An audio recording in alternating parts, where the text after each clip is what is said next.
सिंहासन बत्तीसी की 16वीं कहानी सत्यवती पुतली की कथा। राजा भोज दोबारा सिंहासन पर बैठने के लिए आगे बढ़े।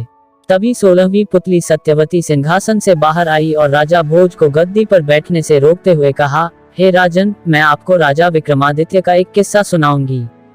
अगर आपको लगता है कि आप भी उतने ही महान हैं, तो इस सिंहासन पर बैठ जाना।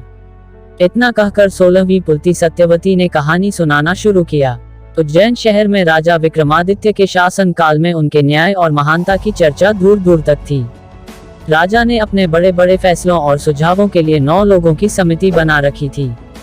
इन लोगों से ही राजा विक्रमादित्य राजकाज संबंधित सुझाव भी लेते थे। एक बार धन संपत्ति को लेकर कुछ बात शुरू हुई। तभी पाताल लोक की बात भी सामने आई और एक जानकार ने पाताल लोक के राजा शेषनाग की तारीफ की।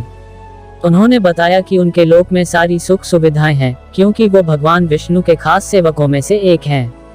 शेषनाग का स्थान भगवान के बराबर माना गया है और जो भी उनके दर्शन करता है उसका जीवन धन्य हो जाता है। इतना सुनते ही राजा विक्रमादित्य ने पाताल लोक जाकर उनसे मिलने का मन बना लिया। तभी राजा विक्रमादित्य ने अपने बेतालों को याद किया और उनके साथ पाताल लोक पहुंच गए। वहां उन्होंने जानकारों की कई सारी बातों को सही पाया। जब शेषनाग को राजा विक्रमादित्य के आने की खबर मिली, तो वो उनसे मिलने पहुंच गए। राजा विक्रमादित्य ने शेषनाग को नमस्ते करते हुए अपना नाम और पाताल लोक आने का कारण बताया। राजा विक्रमादित्य की बातें सुनकर और उनके व्यवहार से शेषनाग इतने खुश हुए कि राजा विक्रमादित्य को जाते जाते उपहार के तौर पर 4 चमत्कारी रत्न दिए। चारों रत्न की अपनी अपनी खूबी थी। पहले रत्न से मनचाहा धन, दूसरे रत्न से मनचाहे कपड़े व गहने, तीसरे रत्न से किसी भी तरह की पालकी, घोड़ा या रथ और चौथे रत्न से मान सम्मान मिल सकता था। रत्न मिलने के बाद राजा विक्रमादित्य ने शेषनाग को प्रणाम किया और अपने बेतालों के साथ राज्य लौट गए।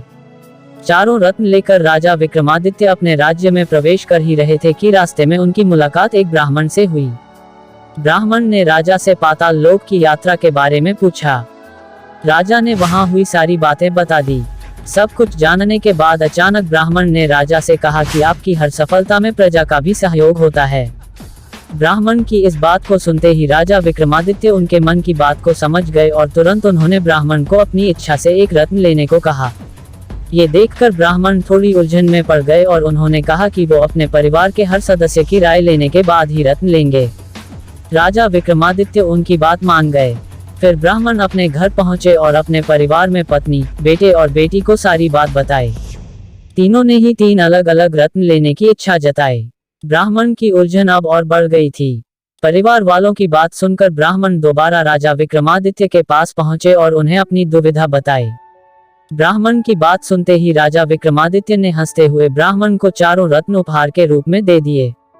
इतना कहते ही 16वीं पुतली सत्यवती ने कहा, क्या तुम भी इतने दानी हो? अगर तुम्हारा दिल भी राजा विक्रमादित्य जितना बड़ा है, तो सिंहासन पर बैठ जाओ। अगर यह गुण तुम में नहीं है, तो इस सिंहासन पर बैठने के लायक बनकर आओ। इतना कहकर 16वीं पुतली सिंहासन से उड़ गई और एक बार फिर राजा भोज सिंहासन पर नहीं बैठ पाए।